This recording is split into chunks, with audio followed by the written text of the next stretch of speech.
Cora Whitfield stood at the edge of the auction pen with $42 sewn into the hem of her petticoat and a dead man's letter folded in her fist, and she did not flinch when the crowd laughed. The pen behind her held 47 sows, gaunt-ribbed and mud-caked, culled from 3 failed farms and driven to Coldwater Ridge, Texas, because no one within 80 miles would pay freight to take them farther. The auctioneer, a red-faced man named Purcell, had already called them not worth the rope to hang them with, and the crowd had laughed at that too. Cora raised her hand anyway. $40 for the lot. The gavel came down before anyone thought to bid against her, because no one believed a 22-year-old woman in a travel-worn gray dress, arrived on the noon stage with a single trunk, understood what she had just bought. She understood exactly.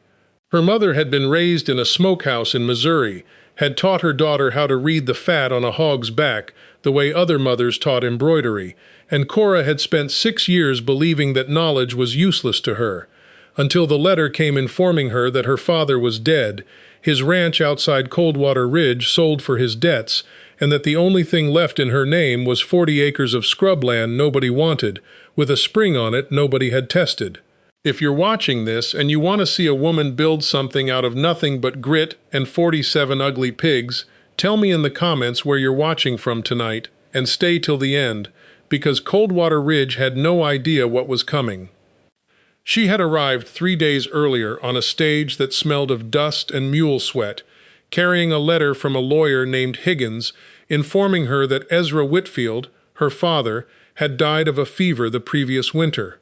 that his cattle and his house had gone to satisfy a note held by the Coldwater Ridge Trust Bank, and that all that remained to her was a stretch of land the bank's own assessor had called worthless, 40 acres of cracked red clay and mesquite 2 miles north of town, bounded on one side by a dry wash and on the other by the property of a widower named Silas Boone. Higgins had written the word worthless twice in his letter, as though repetition might soften the blow of what she was inheriting instead of the ranch she remembered from childhood, the one with the white fence and the cottonwood tree her mother used to sit under with a mending basket. Cora had not seen her father in 6 years, not since her uncle Elias Pruitt had taken her in after her mother's death, and then, within 18 months, arranged a marriage for her to a man twice her age named Thomas Ledger, who held notes against Pruitt's own store and wanted a young wife the way other men wanted a good mule, for the work in her. She had refused. Pruitt had called her ungrateful and put her on a train west with $40 and no letter of introduction, telling her she could starve on her father's charity since she wouldn't accept his. She had not starved. She had written to her father instead and gotten only silence, and then, 8 months later, gotten Higgins's letter instead. The land, when she walked it that first morning with Higgins's directions in hand, was not what the assessor's report had promised. It was worse in some ways. The house was a single room with a collapsed lean-to, the well had gone dry, and something had gotten into what remained of a garden and eaten it to the roots. But there was a spring at the base of the wash, cold and clear and running even in the last week of a dry September, hidden under a shelf of limestone that nobody from town had apparently bothered to climb down and look at. Cora had knelt at it for a long time, cupping the water in her hands, tasting it, before she understood what she was looking at. Sweet water in a county where half the wells had gone brackish. She said nothing about it to Higgins, who was already talking about how quickly she might sell the parcel back to the bank for a fraction of its listed value, since a woman alone couldn't be expected to work it. She told him she'd think about it, and she did think about it. For exactly one night, lying on a cot in the town's single boarding house listening to the wind, before she rode back out to the auction yard the next morning, with everything she had left in the world folded into her hem. The 47 sows she bought that day were not a whim. She had watched the auction from the boarding house porch the evening before, listened to the men in town talk about the useless stock some fool speculator had driven up from 3 counties over, hoping to unload before winter, sows too old or too rangy to be worth fattening, the sort of animals that got shot rather than fed through a hard season. But Cora had grown up watching her mother render tallow and cure hams in a smokehouse behind their old house, had learned before she was 10 how to judge a sow's frame under all that mud and neglect, which ones were merely thin and which were sick, which ones would farrow strong litters if given grain and clean water and half a season's rest. 42 of the 47, by her count, were sound. 5 she planned to slaughter within the month, because there was no saving them and a family needed meat before winter more than it needed sentiment. She led the whole squealing, reluctant herd the 2 miles out to her father's land herself, on foot, with a hickory switch and a borrowed dog, arriving after dark smelling of hog and dust and satisfaction, and she did not once look back at the town to see who had watched her do it.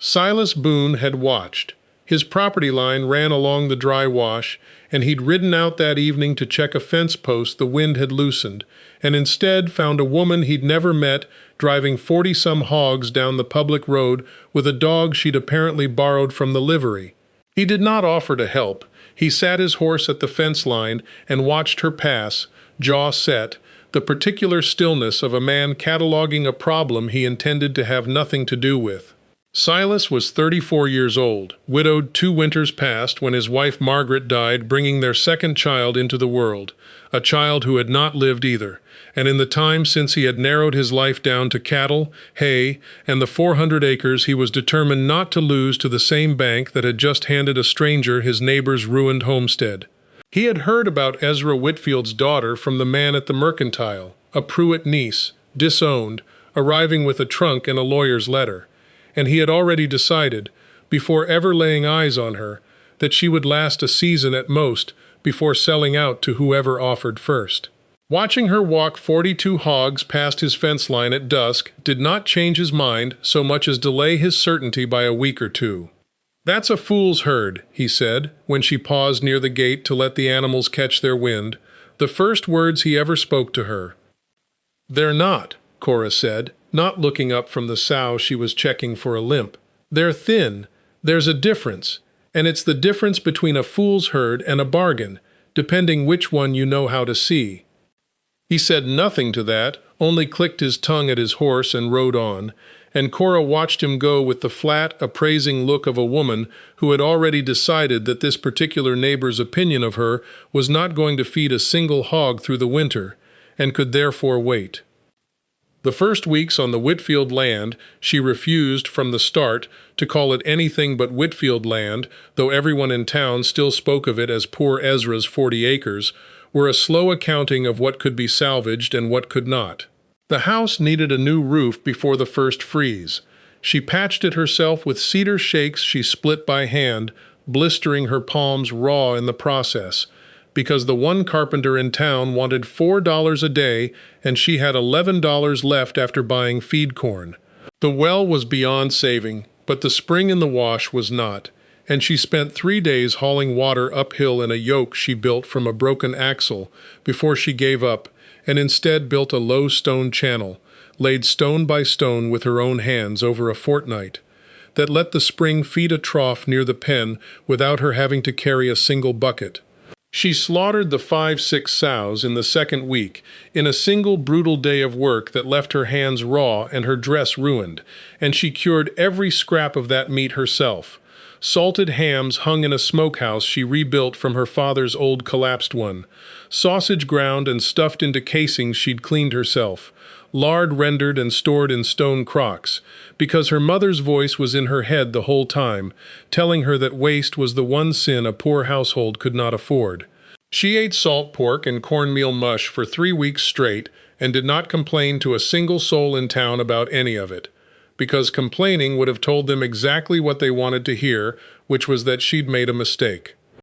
By the first hard frost in late October, the remaining 42 sows had put on enough weight that even the men who'd laughed at the auction stopped laughing quite so loud when they passed her land and saw the pen. She had begun, too, on instructions half remembered from her mother and half worked out through trial in the smokehouse, to experiment with a brine recipe: sugar, salt, saltpeter, and a particular ratio of hickory smoke time that her mother had written down once in a small leather notebook Cora had kept through every move of her exiled years, the one possession from her old life she had refused to leave behind, even when Pruitt told her the trunk was too heavy for the wagon. She did not yet know what she meant to do with the meat beyond feeding herself and paying down what little debt remained on the deed.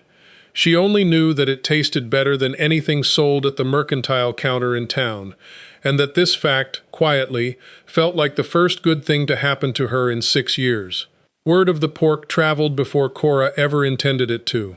It was Nettie Sparrow, the closest thing Coldwater Ridge had to a doctor, who first tasted it. Cora had walked 2 miles into town in November to fetch her, when a fever took hold of her hands after a cut from a boning knife went bad, and Nettie, examining the wound by lamplight in the little room behind the mercantile she used for a surgery, had asked what on earth Cora had been eating, because the wound was healing faster than any she'd seen on a starved settler in a hard month. Cora had brought a slab of the bacon as payment, since she had little coin to spare, and Nettie had eaten a strip of it standing in her doorway and gone very quiet. "Where did you learn to smoke meat like this?" she asked, and Cora told her the truth. A Missouri smokehouse, a mother 3 years dead, a recipe kept in a notebook nobody else had ever read.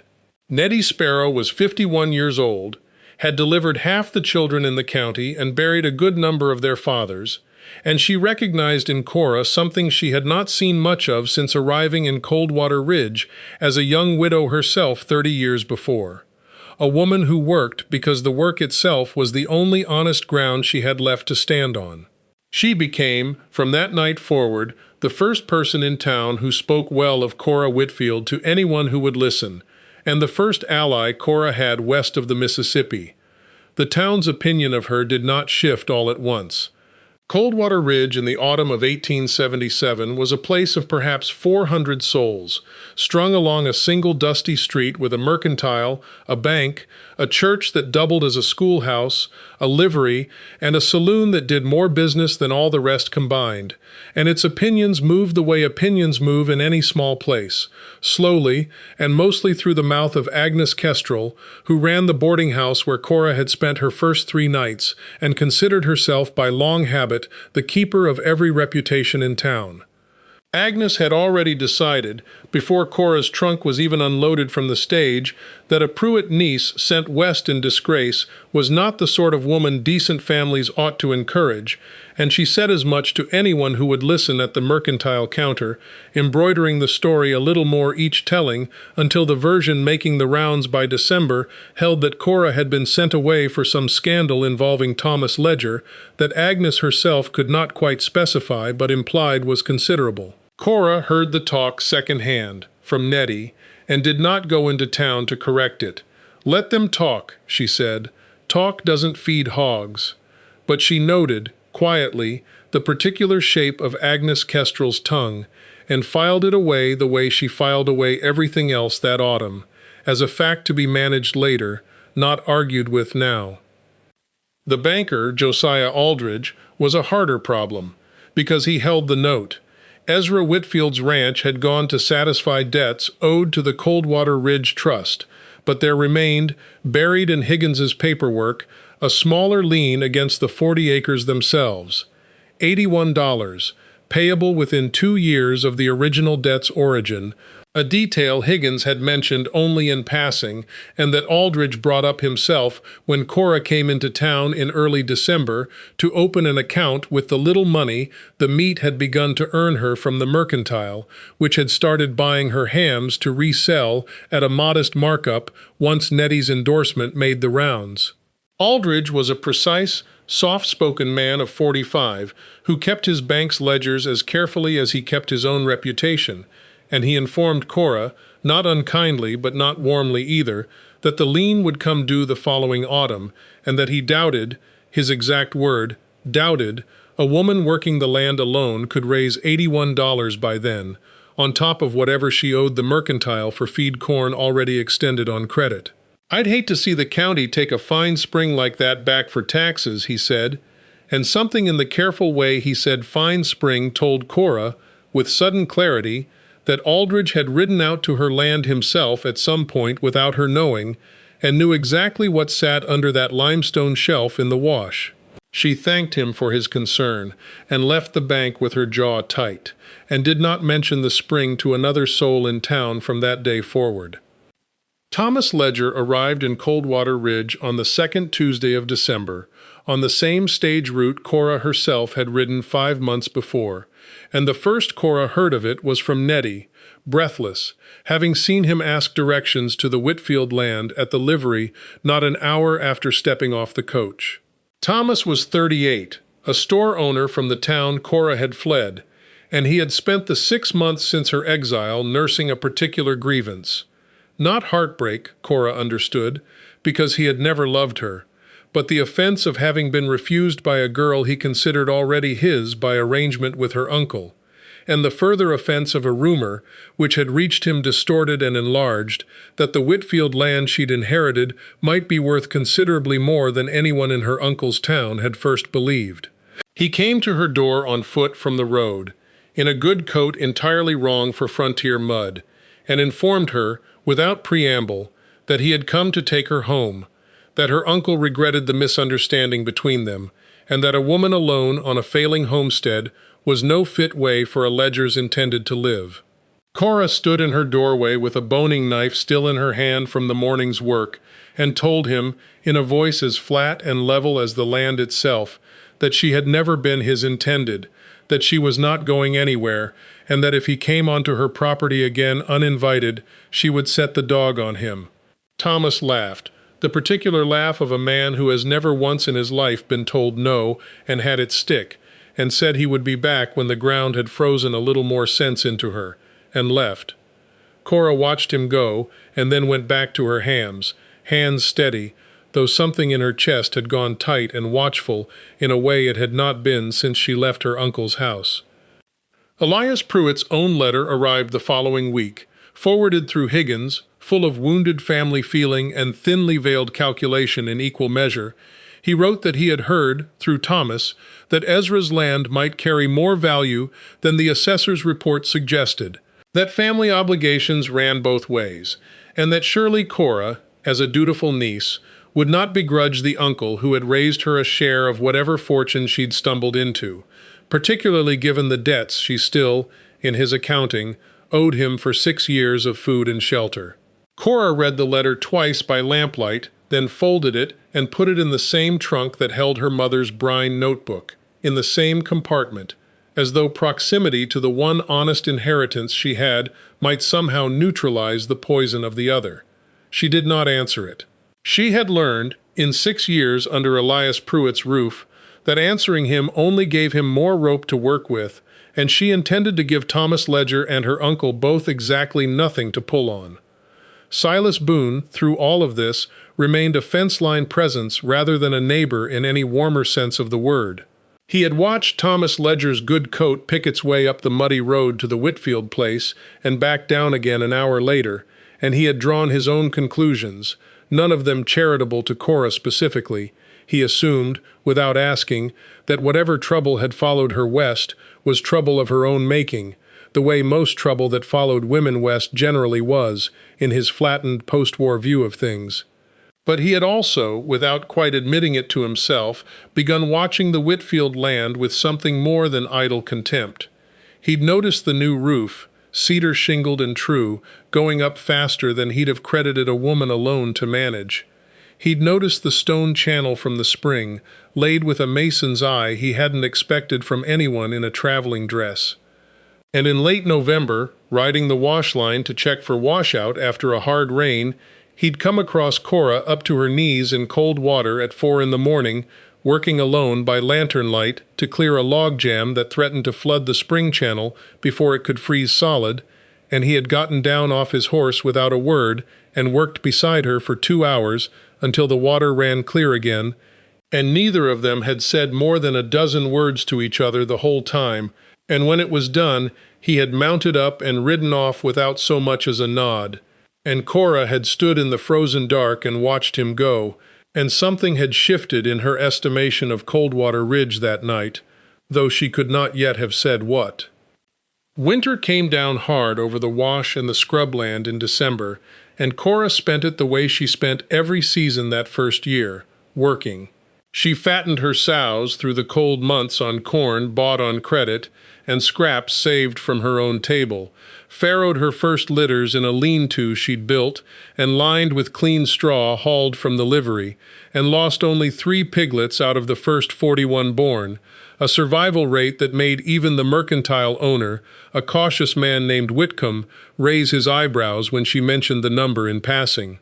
She smoked more hams than she had customers for that first winter, and stored the surplus in a cellar she dug herself into the hillside behind the house, packing them in salt and sawdust the way her mother's notebook instructed, though she had, by January, begun to suspect that a cellar full of hams with nowhere to sell them was its own kind of poverty. It was Nettie who first said the word tavern out loud, sitting at Cora's kitchen table on a bitter January evening over 2 cups of the chicory coffee that was all either of them could afford. "You've got better meat than anyone in this county, and nowhere to serve it," Nettie said. "Coldwater Ridge doesn't have a decent eating house between here and the county seat. Men ride 40 miles for a meal that isn't jerky and beans." Cora sat with that thought for a long time after Nettie left that night, turning it over the way she turned over everything, slowly, and from every angle, before she let herself believe it was more than a wish. The idea took root slowly through the rest of that winter, the way the best of Cora's ideas always did, not as a single decision but as 100 small ones, each tested against the ledger of what she actually had. She began, in February, converting the front room of the house into something more than a kitchen, building a second table from salvaged lumber, widening the hearth so it could hold a larger pot. She rode into the county seat, 11 miles distant, to price a proper cast-iron stove, and came back having traded 4 hams and a promise of 6 more for 1 second-hand but sound. Whitcomb at the mercantile, seeing which way the wind was blowing, began extending her a little more credit than strict business sense might have allowed, on the theory, which he did not say aloud but which Cora read plainly enough in his manner, that a woman who fed her family through a hard winter without once asking the town for charity was a safer investment than most of the men he carried on his books. Agnes Kestrel, for her part, redoubled her doubts, informing anyone who'd listen that a Pruitt niece running an eating house out of a dirt-floor cabin was exactly the kind of low ambition one might expect, though she said this with rather less conviction than before, since even she had begun to notice that half the ranch hands passing through town on Saturdays were asking after the Whitfield place rather than the saloon. It was in March, with the first green coming up along the wash and the sows heavy with their second litters of the year, that Cora finally showed Silas Boone what her mother's notebook actually contained. It happened by accident, or what looked like accident. His fence line and hers shared a stretch of low ground that flooded every spring, and a length of his fence had washed out in a hard rain, letting 11 of his cattle wander onto her acreage and trample a section of her garden before either of them noticed. He came to make it right, embarrassed in the stiff, wordless way of a man unaccustomed to owing anyone an apology, and found her in the smokehouse rather than the garden, salting a fresh batch of bacon with a precision that stopped him in the doorway. "You do that yourself," he said, and it was not quite a question. "Every strip," Cora said, not looking up. "My mother's method. She learned it from her father, who ran a smokehouse in Missouri for 30 years. Silas stood in the doorway a long moment, then asked, in the plain way he asked everything, whether she'd let him taste a piece, and she cut him a sliver off the end of a finished ham, and he ate it slowly, the way a man eats when he is testing a thing against every other thing he has ever eaten, and then he said, "That's better than anything my wife ever put on a table, and she was no slouch at it either." And it was the first time since Margaret's death that he had said her name to anyone outside his own house, and both of them understood, without either saying so, that something had passed between them that was not about the bacon at all. He came back the following week to help repair the fence properly instead of merely patching it, and stayed afterward long enough for Cora to make him a supper of the smoked pork with beans and cornbread, and he ate 3 helpings and said almost nothing the entire meal, which Cora had already learned was not rudeness in him but simply the shape of his gratitude, the only currency a man like Silas Boone knew how to spend freely. Over the following month their fence-line acquaintance thickened, by careful degrees, into something that might have been called friendship in a less guarded man. He began riding the wash most evenings on his way back from his own herd, not always finding a reason to stop, but usually finding one anyway, and Cora began to notice that she had started listening for his horse's particular gait on the road before she admitted to herself that she was listening for it at all. She told him one evening in April, sitting on the porch step while the last light went gold over the scrub, about her mother's notebook, not merely the recipes in it, but the whole of it, the years in Missouri before her mother married Ezra Whitfield and moved to Texas, the slow accumulation of knowledge that had seemed, for most of Cora's life, like nothing more than a poor woman's inheritance of chores. "Everybody in this county thinks I got lucky with a batch of cheap hogs," she said. "Nobody thinks I know what I'm doing. That's fine by me. Let them keep thinking it till the day it isn't useful to let them think it anymore." Silas turned that over for a while, in his slow way, and then said, "I never thought you got lucky." Lucky doesn't build a stone channel by hand in November. And Cora found, to her own surprise, that she believed him, and that being believed by this particular flint-faced widower mattered to her more than she had expected anything to matter again. The threat from outside did not wait politely for Cora's tavern plans to mature. Thomas Ledger returned to Coldwater Ridge in late April, this time with a lawyer of his own in tow, a sharp-eyed young man from the county seat named Dalton Reeves, and the two of them called on Josiah Aldridge at the bank before ever calling on Cora, a fact Cora learned within the day from Whitcomb, who made it his business to know what happened inside that bank almost as reliably as Aldridge himself did. The substance of the visit, pieced together over the following week from what Nettie overheard at the boarding house and what Whitcomb pieced together from bank gossip, was this. Thomas Ledger intended to contest Ezra Whitfield's will, on the grounds, thin but not nothing, in a county with no proper probate judge closer than the state capital. That Cora's exile from her uncle's household constituted a forfeiture of family claim that ought to have passed the Whitfield inheritance to Elias Pruitt instead, with Thomas standing to benefit as Pruitt's soon-to-be son-in-law should the challenge succeed, and the engagement, in Thomas's mind, still stand. It was a flimsy legal theory, dressed up in expensive paper, but flimsy theories had a way of costing real money to fight even when they were destined to lose, and Aldridge, who held the $81 lien and stood to gain regardless of who eventually held the deed, was in no hurry to discourage either party from a costly dispute that kept both of them borrowing from his bank. Cora received the formal notice of the challenge by messenger on the 1st of May,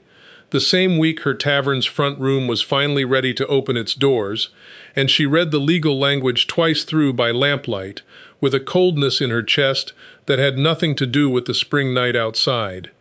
She did not go to Aldridge. She did not write to her uncle. Instead, she rode, the following morning, to Nettie Sparrow's door, and asked her, plainly, whether the town had anyone who knew law better than Dalton Reeves's fancy paper implied, and Nettie told her about Judge Amos Calloway, a circuit judge who rode through Coldwater Ridge twice a year to hear disputes too small for the county seat's proper court.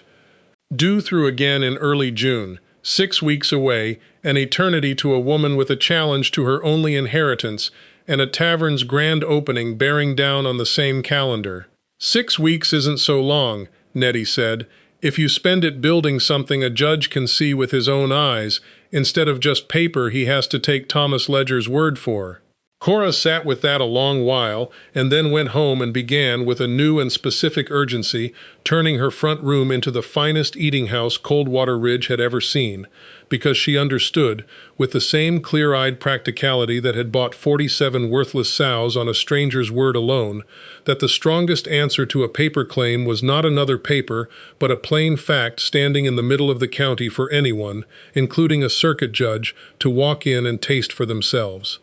The 6 weeks before Judge Calloway's circuit ride through Coldwater Ridge became the hardest and most concentrated stretch of work Cora had done since the day she led 42 sows down a public road in the dark. She opened the front room of the house as a proper eating establishment on the second Saturday in May, with a hand-lettered sign nailed to a post at the fork in the road. Whitfield's Table, it read, plain letters, no ornament, because Cora had no patience that spring for anything that wasn't function first. And she served, that first Saturday, 11 customers.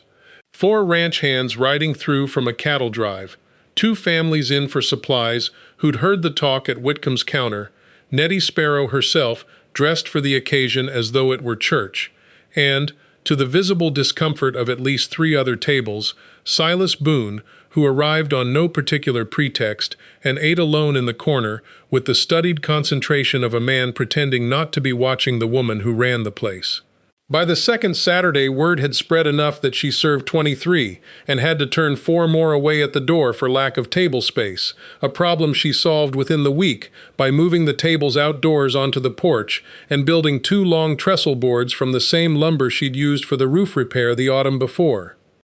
The menu, such as it was, never wavered from what she actually had. Smoked ham cut thick and pan-fried in its own fat, sausage links seasoned with sage she grew herself along the south wall of the house, cornbread baked in the new stove, beans cooked slow with a hock bone for flavor, and on Sundays only, a whole roasted shoulder that she'd learned to smoke low and slow over hickory coals for the better part of a day, a method her mother's notebook called simply the Sunday way, in handwriting gone soft with age.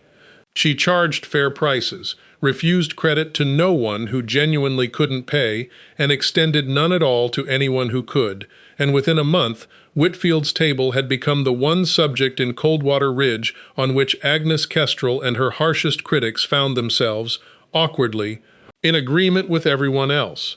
That whatever else was true of Ezra Whitfield's disgraced niece, the woman could cook better than any establishment between Coldwater Ridge and the county seat, and a man would be a fool to let old talk keep him from a Sunday shoulder. Thomas Ledger did not take the tavern's rising fortune as a sign to abandon his claim. If anything, the visible success of the Whitfield land made the prize worth fighting for more urgently in his calculation, and Dalton Reeves filed the formal challenge with the circuit court's traveling clerk in the last week of May, timed, Cora suspected, precisely to land before Judge Calloway's arrival so the matter could be heard and settled, in Thomas's confident expectation, in his favor before the tavern's reputation grew any further out of his reach. Elias Pruitt himself did not come west for the hearing, sending instead a sworn deposition, notarized and full of wounded paternal language, asserting that Cora's departure from his household had been her own choice and constituted an abandonment of family obligation that ought, in fairness and custom, to redirect whatever windfall she'd stumbled into back toward the family that had raised her. Cora read the deposition once, in Higgins's cramped little office in the county seat where she'd ridden to consult him properly for the first time since arriving in Texas, and set it down without comment, though her hands, Higgins noted, did not shake even slightly, which he found, he told her, more unsettling than if they had. Higgins, for his part, proved a better ally than his first letter had suggested he might be. Chastened, perhaps, by having so badly undersold the value of the Whitfield spring in his original assessment, he threw himself into preparing Cora's defense with something approaching penance, tracking down the original deed language, the terms of Ezra Whitfield's will, and a crucial fact that Thomas Ledger's lawyer had apparently not troubled to check: that Texas law, unlike the custom Pruitt's deposition leaned on, recognized no forfeiture of inheritance on the grounds of family estrangement, however the estrangement had come about, so long as the will itself named its beneficiary clearly, which Ezra's did. It was, Higgins told her, likely enough to prevail on paper alone. But Cora had learned enough of Coldwater Ridge by then to know that a circuit judge, riding into a town for one day every 6 months, hearing a dispute between a stranger's lawyer from the county seat and a young woman nobody 2 years ago would have credited with anything, might still be swayed by whichever party seemed the more established, the more clearly rooted, the more plainly in the right by the evidence of the town itself rather than the evidence of paper alone. And so she kept building, every day between the tavern's morning prep and its evening service, right up until the 2nd of June, when Judge Amos Calloway rode into Coldwater Ridge on schedule and took a room at Agnes Kestrel's boarding house to hear, among 6 other matters on his docket, the challenge of Ledger versus Whitfield. The hearing itself, held in the church that doubled as courthouse whenever the circuit judge came through, lasted less than 2 hours, and turned, in the end, on precisely the ground Higgins had predicted, the will's plain language, the absence in Texas law of any forfeiture doctrine matching what Pruitt's deposition assumed, an appointed question from Judge Calloway, a dry, unhurried man of 60 who had heard a great many family disputes dressed up as legal ones over his years on the circuit, asking Dalton Reeves directly whether his client had any actual legal theory beyond the assertion that the land had turned out to be worth more than initially supposed. Reeves, to his credit, had no good answer to that, and Calloway dismissed the challenge from the bench with a brevity that left Thomas Ledger's face a deep and furious red, muttering as he left the church that this wasn't the end of it, though everyone present understood, on the paper at least, that it very much was. But Calloway, before adjourning, added a remark that mattered more to Cora's standing in the town than the ruling itself. He'd eaten, he said, a fine plate of ham and beans at an establishment on the North Road the evening before, the best meal he'd had on this whole circuit in 3 years, and he understood it belonged to the young woman whose inheritance was under dispute, and he thought, whatever the law said, the county was lucky to have her in it. It was not a legal finding. It carried, in Coldwater Ridge that summer, nearly as much weight as one. The paper victory, however, did not touch the deeper financial pressure Aldridge's bank still exerted, and here the story took its harder turn.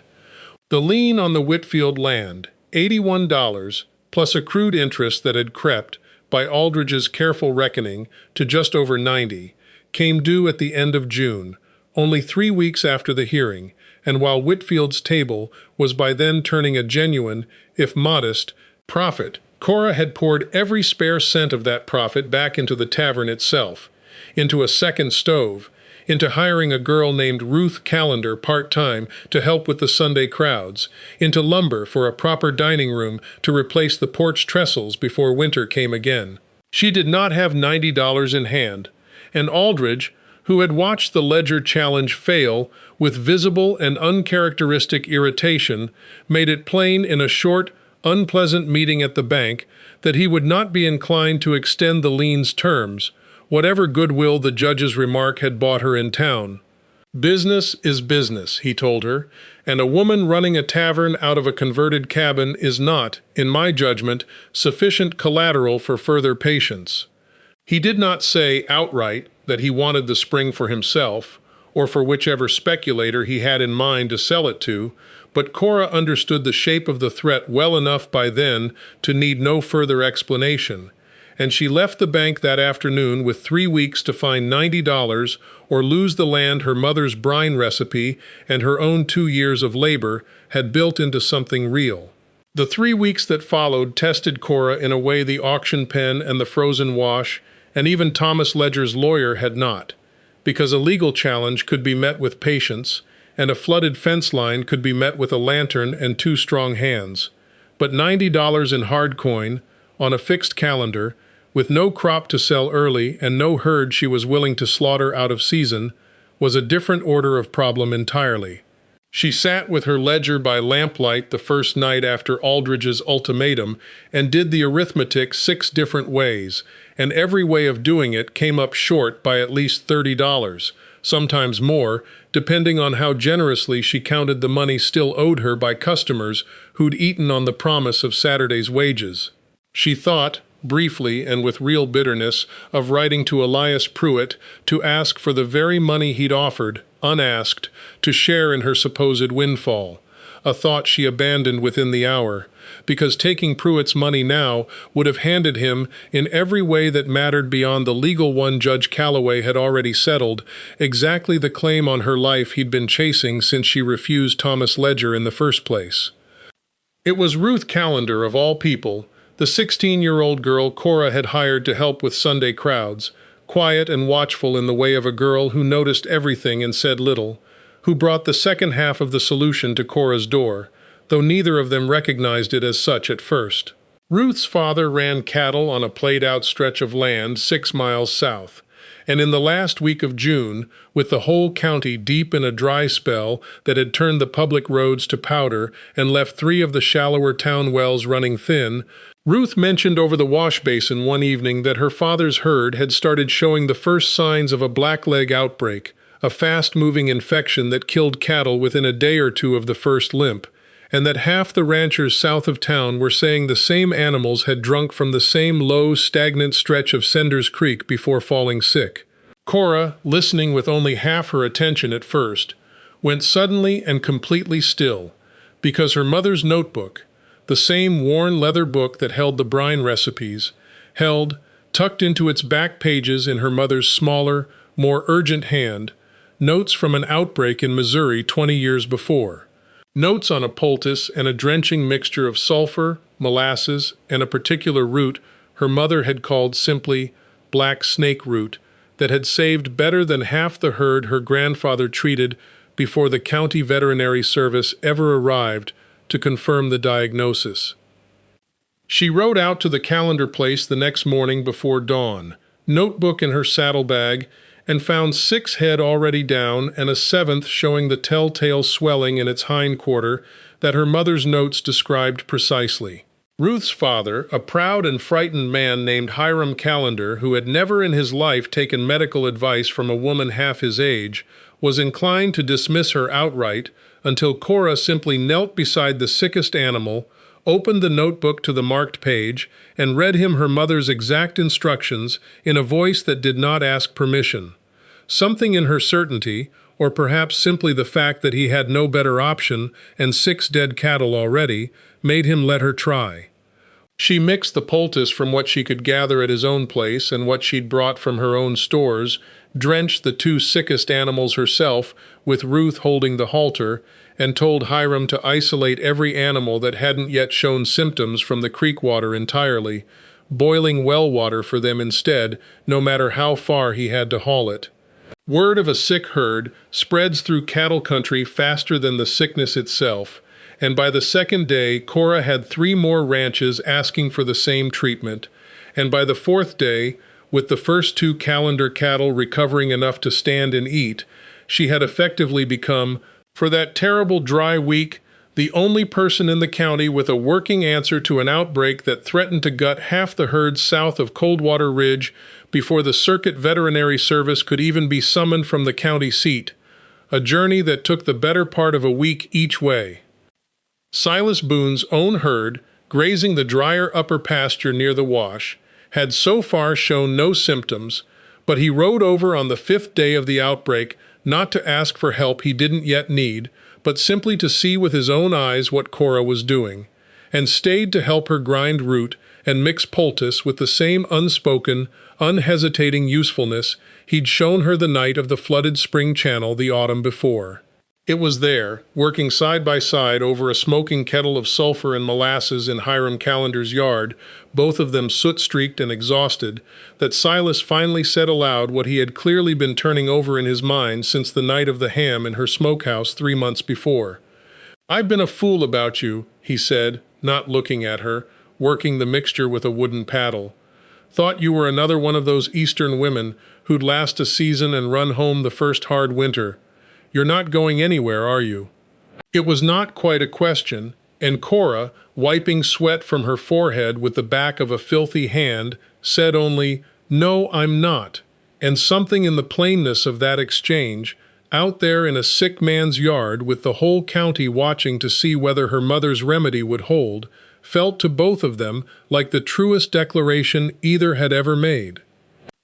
By the end of the second week, the outbreak had run its course, contained by the combination of Cora's treatment and the strict isolation of unaffected stock, and the final count, tallied at a hastily called meeting of ranchers at the church, came to 11 head lost across 4 properties. A hard loss, but a fraction of what every man in that room privately believed it would have been without the poultice and the drenching regimen Cora had brought them, given that the county's own veterinary man, arriving 9 days after Cora's first ride to the Calendar place, confirmed on inspection that her mother's treatment had been, by his own professional judgment, more effective than anything in his own standard kit. It was Hiram Calendar himself, gruff and previously among the loudest voices dismissing Pruitt's disgraced niece at the mercantile counter, who stood up at that meeting and said, in front of the whole assembled room, that he owed Cora Whitfield 6 of his surviving cattle, and probably his whole herd's reputation in the county besides, and that any man still talking ugly about her in his hearing after this could settle it with him personally. The room's opinion of Cora shifted, in that single meeting, more completely than 3 months of good meals at her tavern had managed, because a county that measured a person's worth first, and most honestly by whether they could be trusted in a genuine crisis, had just watched her prove herself in exactly that coin. The $90, in the end, came not from any single dramatic windfall, but from the accumulated goodwill of that terrible, productive fortnight. Hiram Calendar insisted on paying her a fee for the treatment that she'd initially refused to charge, $25, he all but forced into her hand. 2 other ranchers whose herds she'd helped nurse through the scare did the same, unprompted, adding another 30 between them. And Whitcomb at the mercantile, moved by the whole business and by simple good sense regarding a business relationship that had clearly proven itself sound, advanced her the remaining balance against future ham deliveries without being asked, an act of ordinary faith that Cora never forgot for the rest of her life. She walked into Josiah Aldridge's bank on the final day before the lien came due with $92 in coin, 2 more than required, and set it on his desk without comment, watching him count it twice before writing out the release with visible and grudging reluctance. He said nothing about the spring that day, though Cora understood, watching his face, that he had genuinely believed he would be foreclosing on that parcel within the month, and that his failure to do so was a defeat he would not soon forget or forgive, a debt of resentment that would come due again, she suspected, before the story of the Whitfield land was finished being told. With the lien paid and the county's opinion of her transformed by the outbreak, the second half of that first full year became, for Cora, a season of building rather than merely surviving, and it was here that the shape of what she truly meant to leave behind in Coldwater Ridge began to take form. The tavern itself grew through the late summer and autumn from a converted front room into something closer to a proper establishment. She used the profits from a strong harvest season and a loan from Whitcomb she paid back within 4 months to add a genuine dining room onto the side of the house, timber-framed and wide-windowed, with a long plank bar where Ruth Calendar, now working full days, served coffee and cider to men waiting on a table. She hired a second girl that autumn, a widow named Della Marsh, whose husband had died in the same fever season that took Ezra Whitfield, giving Della the first steady wage she'd had since her husband's death. And Cora found, watching Della's shoulders unknot over her first few weeks of work, that there was a particular satisfaction in this kind of building that the tavern's profits alone could not account for. The satisfaction of having made, out of 47 worthless sows and a dead man's 40 acres, a place that could also feed someone else's need for steady, dignified work. The idea for what would eventually become the heart of Cora's legacy in Coldwater Ridge did not arrive all at once but grew, the way most of her ideas did, out of a practical problem she noticed and could not walk past. That practical problem was this. The county had no reliable place to preserve meat through the long dry summers except by individual smokehouses of wildly varying quality, and every autumn a certain number of ranch families lost a portion of their winter stores to poor curing, spoiled brine, or smokehouses that caught fire from careless tending, a loss that fell hardest on smaller operations that couldn't afford to lose even a single hog's worth of meat. Cora began, almost without deciding to, teaching what she knew. It started with Della, who asked one slow Tuesday afternoon how Cora managed to keep her hams from turning, even in July heat, and within a season had grown into a standing arrangement. On the first Monday of each month, Cora opened her smokehouse to any woman in the county who wanted to learn proper curing,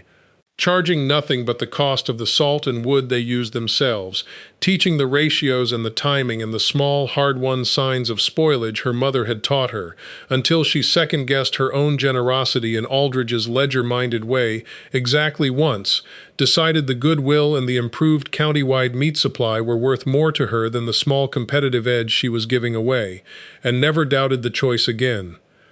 By the following spring, a full 18 months after the auction pen, what had started as informal Monday lessons had grown into something the county had begun, without much ceremony, to call the Whitfield Smokehouse School, though it was never a school in any formal sense, no building beyond Cora's own smokehouse, no fee beyond the cost of materials, no certificate beyond the simple fact of a woman's hams no longer spoiling in the heat.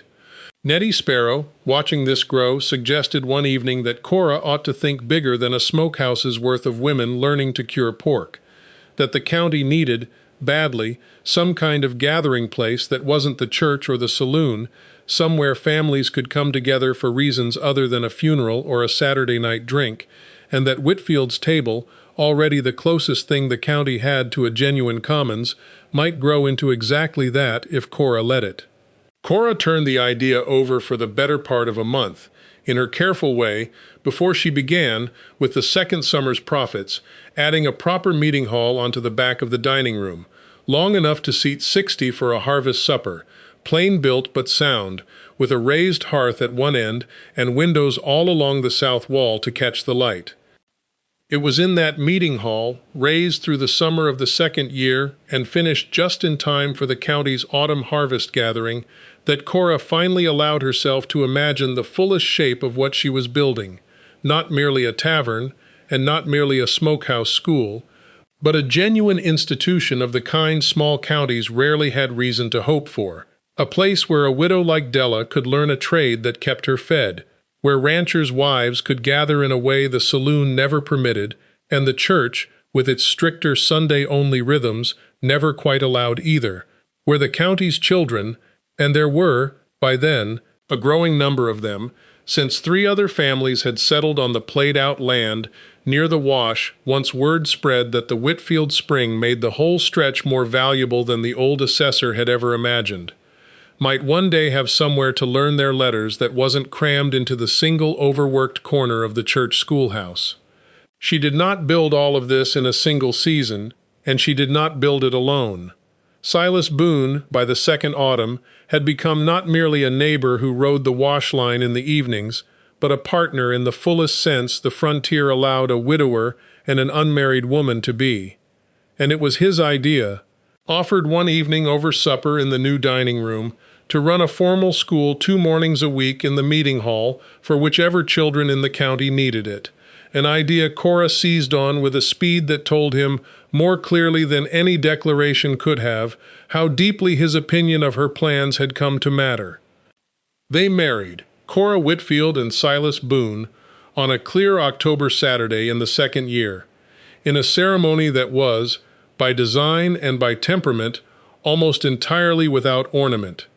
held in the new meeting hall itself rather than the church, attended by perhaps 40 of the county's people,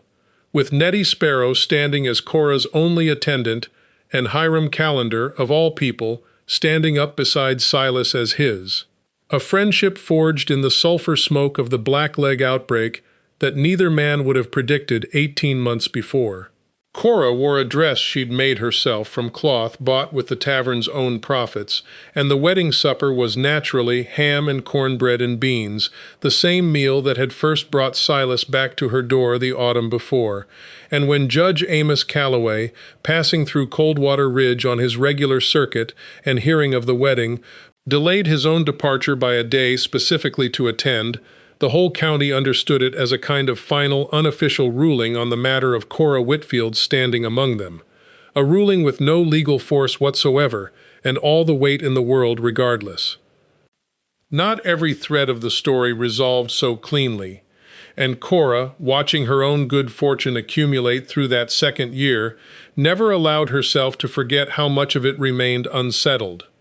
Josiah Aldridge's resentment over the lien he'd been forced to release had not softened with time. If anything, the marriage to Silas Boone, whose own 400 acres combined with the Whitfield Spring made for a landholding substantial enough to attract genuine notice from speculators as far off as the state capital, sharpened Aldridge's sense that he had badly misjudged an opportunity, and through the winter of the second year he began, carefully and through intermediaries, making inquiries about the water rights attached to the spring specifically, on the theory, Higgins warned Cora in a letter, that Texas water law was murkier and more contestable than the plain inheritance question Judge Calloway had already settled, and that a determined banker with capital behind him might yet find grounds to challenge her control of the spring itself, separate from the land it sat under. Thomas Ledger, for his part, had returned to his own town after the failed inheritance challenge in a fury that curdled, over the following year, into something closer to obsession than mere wounded pride, and it was Elias Pruitt, ironically, who eventually reined him in, not out of any late tenderness toward the niece he'd exiled, but because Pruitt's own store depended on notes Thomas Ledger held, and a man who spent a full year and considerable money chasing a legal fight he'd already lost once, was not, in Pruitt's cold calculation, a reliable business partner going forward. It was this falling out between Pruitt and Ledger, more than any change of heart in either man, that finally quieted the threat from that direction. Though Cora, hearing the news second-hand through Higgins in the spring of the third year, took no particular satisfaction in it, understanding by then that the two men's mutual self-interest, not any recognition of what she'd built, was what had finally ended their pursuit of her. Aldridge's challenge to the water rights, when it finally came, arrived not as a quiet legal maneuver, but as a public one, timed with a calculation Cora recognized immediately for what it was.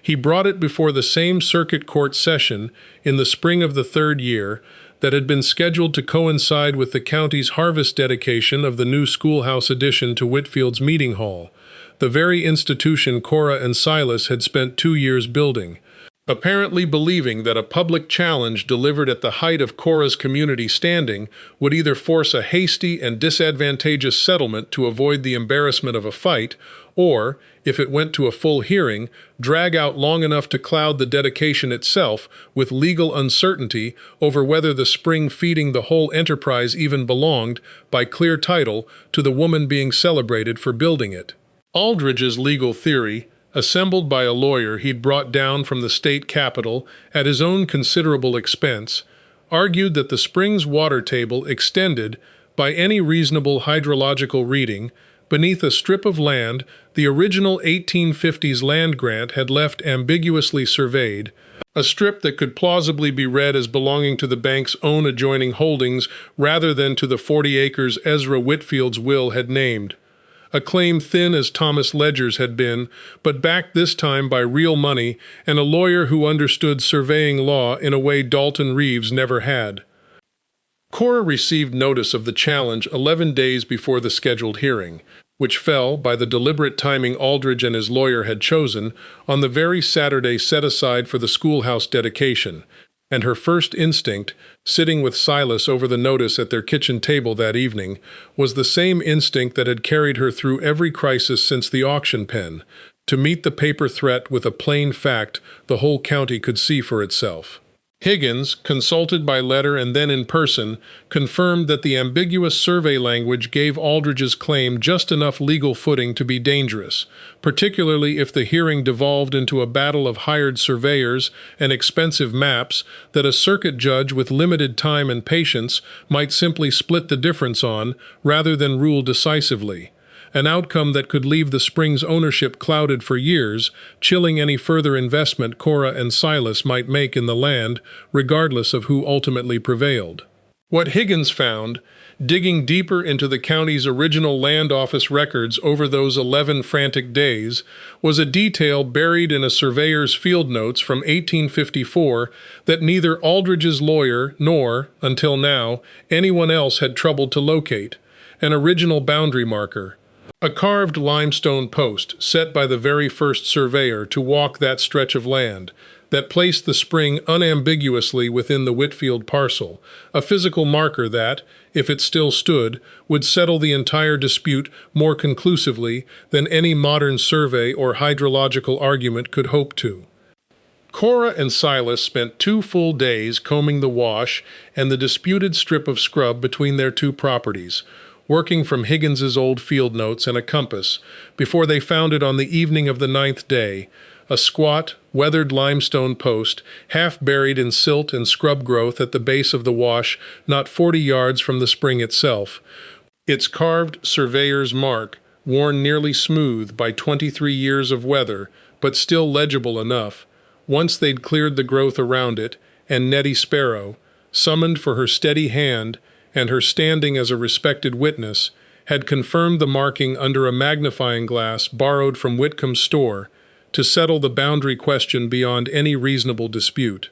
It was, Cora understood immediately, the single most decisive piece of evidence the case could produce. Not a clever legal argument or an expensive lawyer's opinion, but a plain physical fact set in stone by the very authority whose original survey Aldridge's own lawyer claimed to be interpreting. She resolved, with Higgins's enthusiastic agreement, to bring the matter before Judge Calloway, not in the quiet confines of the church courtroom alone, but, given the dedication ceremony's timing, in a way the whole gathered county could witness for themselves. The Saturday of the schoolhouse dedication dawned clear and unseasonably warm for spring, and by mid-morning nearly 200 people had gathered at Whitfield's table and the meeting hall behind it.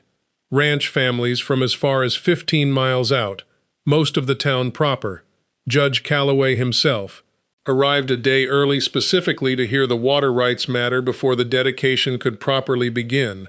and, standing somewhat apart near the hitching post with his lawyer beside him, Josiah Aldridge, dressed in his best coat, clearly expecting to press his advantage in front of an audience he'd assumed would be cowed by the formality of expensive counsel and hydrological maps. Judge Calloway, ever a practical man, agreed to hear the matter briefly before the dedication's scheduled speeches, setting up his temporary bench on the meeting hall's front porch, where the gathered crowd could see and hear the whole proceeding. A public airing Aldridge's lawyer objected to on the grounds of proper courtroom decorum, and Calloway overruled with the dry observation that he'd held circuit court in barns and cattle pens before, and saw no reason a porch full of the county's own citizens should trouble anyone with a legitimate claim. Aldridge's lawyer presented his hydrological argument first, competent and detailed, laying out a modern survey map that showed the ambiguous strip, and argued, with genuine technical sophistication, that the water table's most reasonable reading placed the spring's true source beneath bank-held land, regardless of where its visible outlet happened to surface. It was, several onlookers admitted afterward, a persuasive presentation, and for a long moment, watching Judge Calloway's face as he studied the map, Cora felt the old, cold tightness return to her chest that she'd felt 3 years before in Aldridge's office. Then Higgins rose, and instead of countering with a map or a competing hydrological theory, simply asked the judge's permission to lead the court the 40 yards down to the wash itself, where he had, the day before, had 2 of Silas's hired hands carefully clear the growth away from a certain limestone marker without disturbing its setting, and the entire assembly, judge, lawyers, and 200 witnesses alike, walked down to the spring together in the warm spring sun to see it for themselves. The marker settled the matter within minutes of its discovery being laid before the court.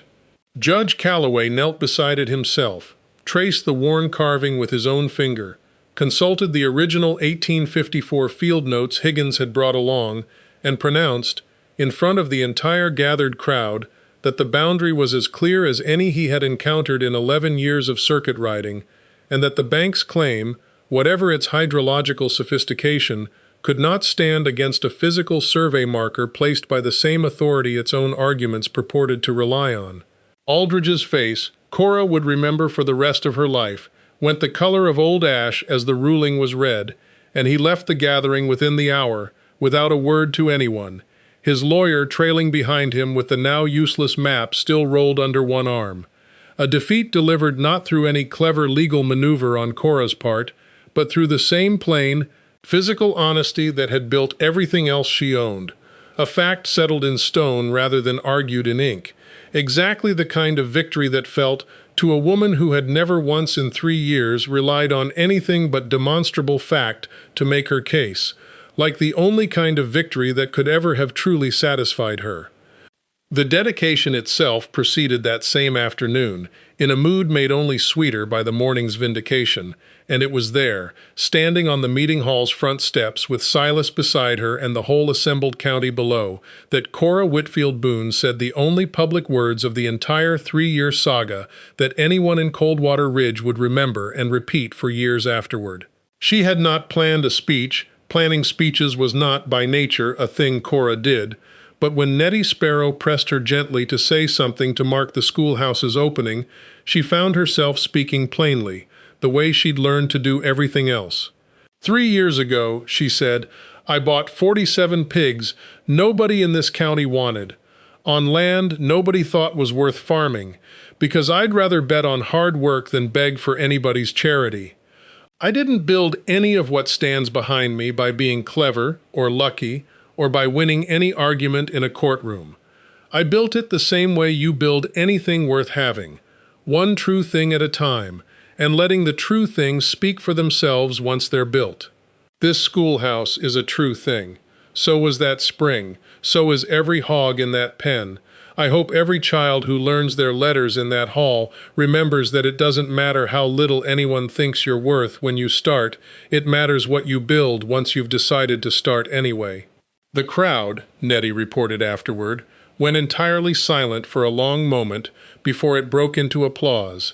and even Agnes Kestrel, watching from the edge of the gathering with an expression nobody present could quite read, was seen, by more than one witness, to wipe her eyes with the corner of her shawl before composing herself and slipping quietly away. The years that followed the schoolhouse dedication settled into a rhythm neither dramatic nor idle, the steady accumulation of ordinary seasons that Cora had always understood to be the true substance of any life worth living, however little the storytellers of her own girlhood had ever cared to dwell on such seasons in the tales she'd been raised on. The tavern grew, by the 5th year, into the acknowledged center of the county in every practical sense, travelers riding the stage route between the county seat and the territory beyond routinely arranged their journeys to pass through Coldwater Ridge specifically for a meal at Whitfield's table, and more than one newspaper correspondent traveling the frontier for Eastern papers stopped long enough to write, in pieces that occasionally found their way back to Cora by mail from readers as far off as St. Louis, of a remarkable establishment run by a young widow-turned-wife who had built, from a handful of unwanted hogs, the finest smoked meat and the most welcoming table between the Brazos and the Panhandle. Cora read these notices with more embarrassment than pride, and kept exactly one of them, folded inside her mother's brine notebook alongside Elias Pruitt's unanswered letter and Judge Calloway's original dismissal of the Ledger challenge,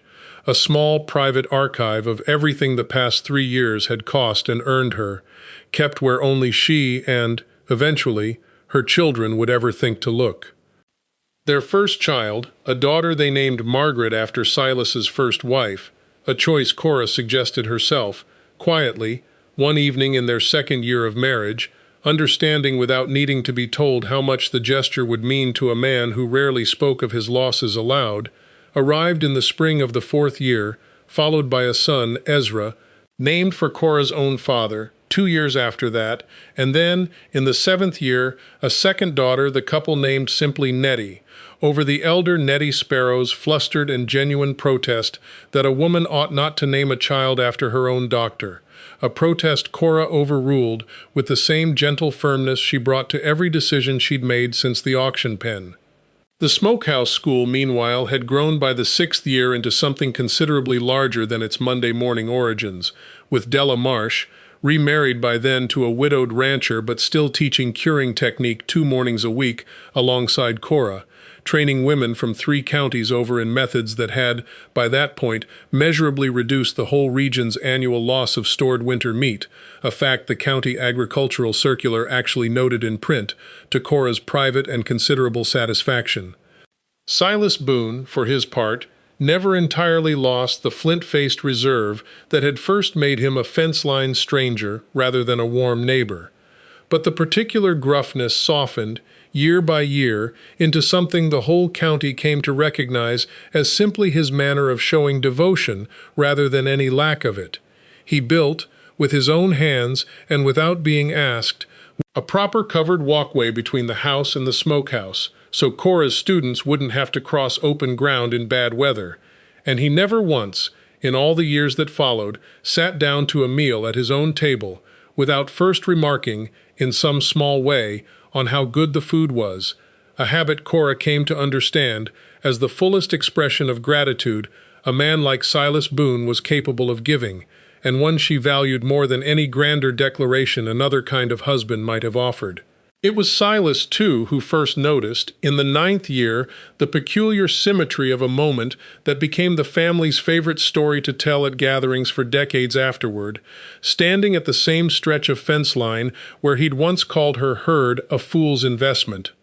Watching their eldest daughter, Margaret, then 8 years old, lead a string of prize-breeding sows to a buyer from the county seat who'd ridden out specifically to purchase Whitfield stock, Silas had laughed, a rare, full laugh that startled even Korah, and said, "Waste of good land, I told you once."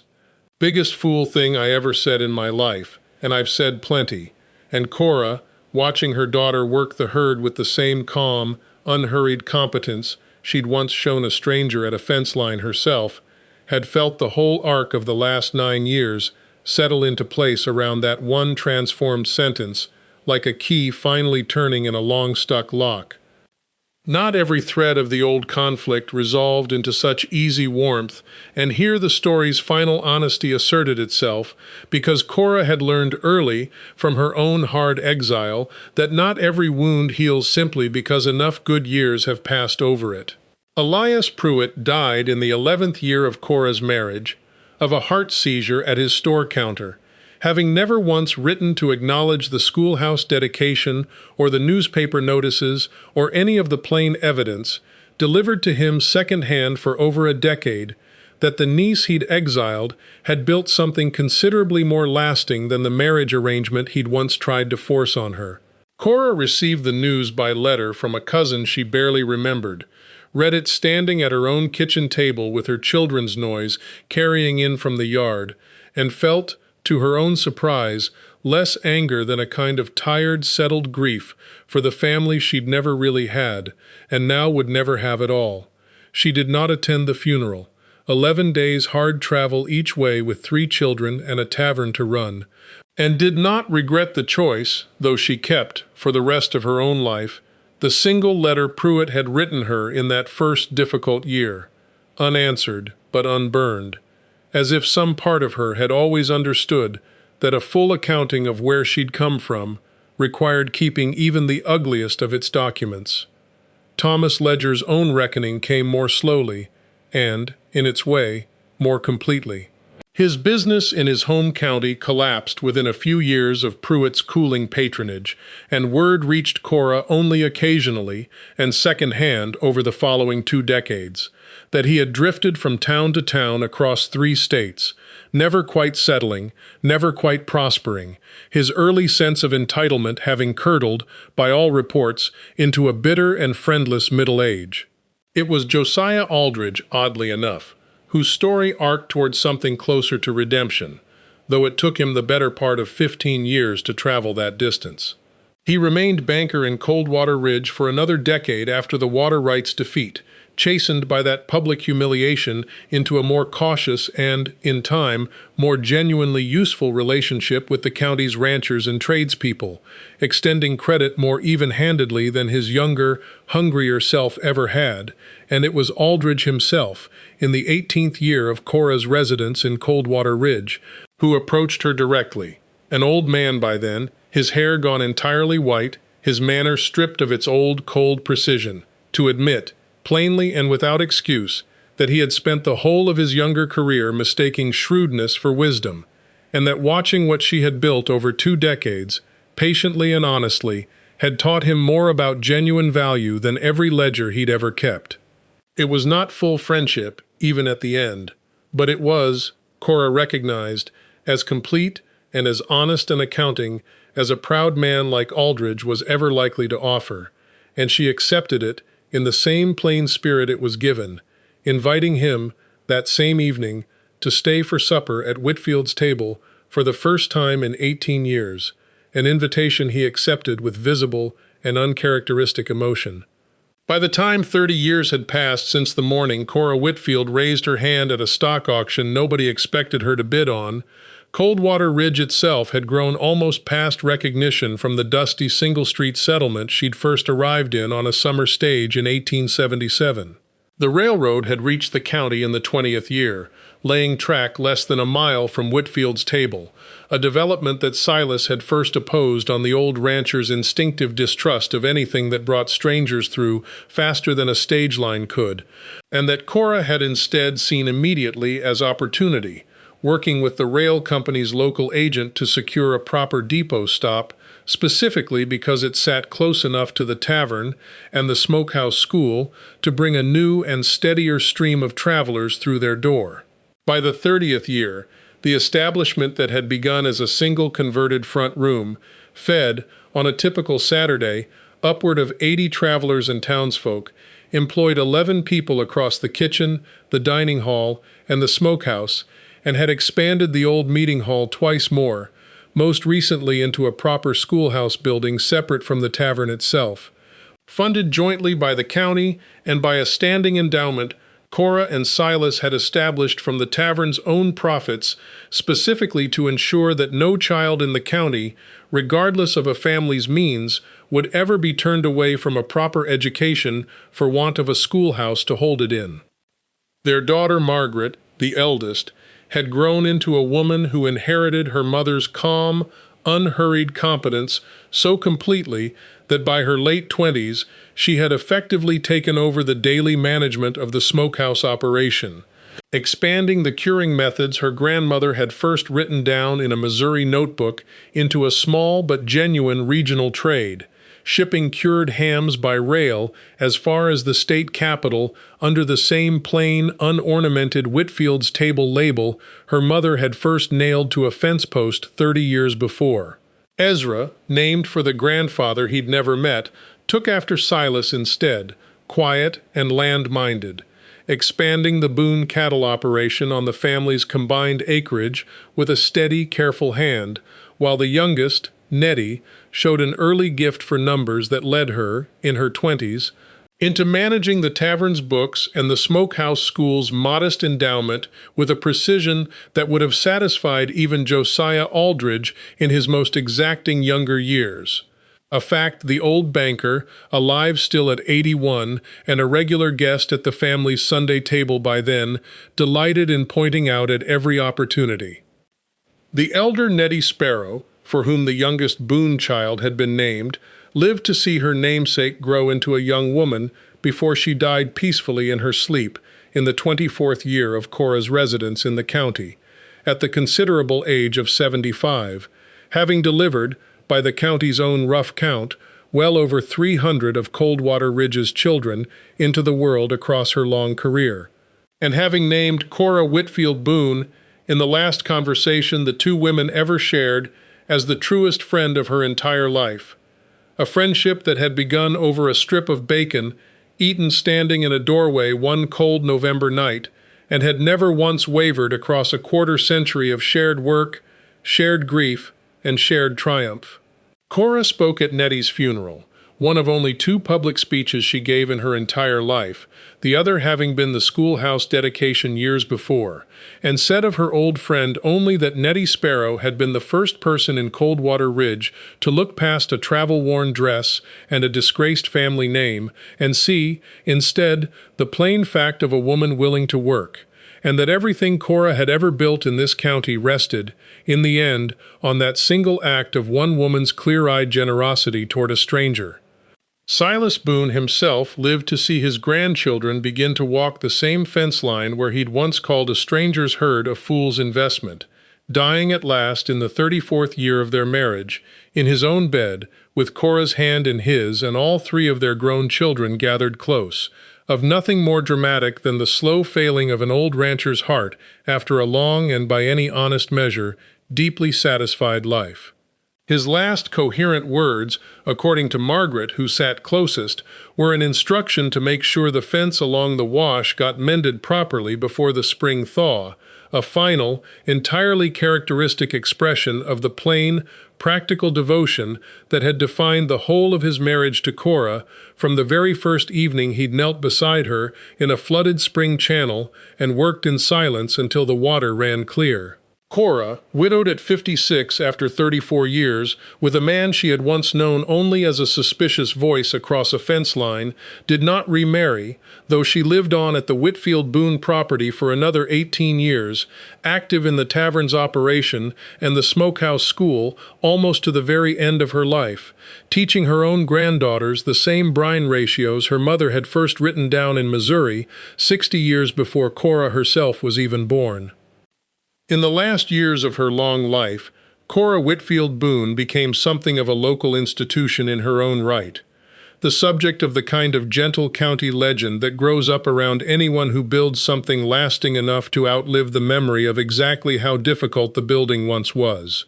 Young people in Coldwater Ridge who had never known a world without Whitfield's table or the Boone schoolhouse sometimes assumed, with the easy forgetfulness of comfortable inheritance, that the whole enterprise had simply always existed, prosperous and settled, without ever grasping the particular arithmetic of $40 and 47 starving sows and a spring nobody else had thought to climb down and taste. Cora herself never much minded this forgetting. She had built, after all, precisely so that the next generation would not need to remember the hunger and the risk in order to inherit the shelter those things had purchased.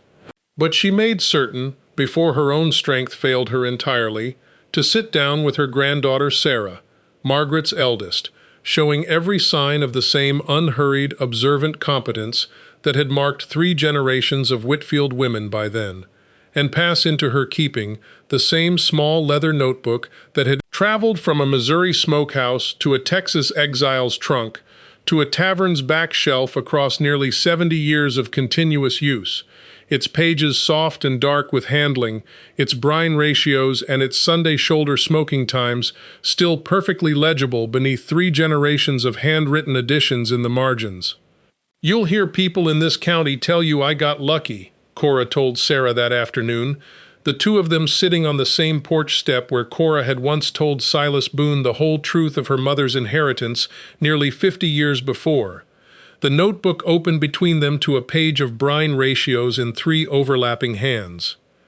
"Lucky that the pigs turned out sound. Lucky the spring was sweet. Lucky Judge Calloway ate a good supper the night before he heard my case. I let them believe that for a long time, because it never once helped me to argue with anyone who needed to think my life was easier than it was. But I'll tell you the truth of it now, because you're old enough to carry it properly.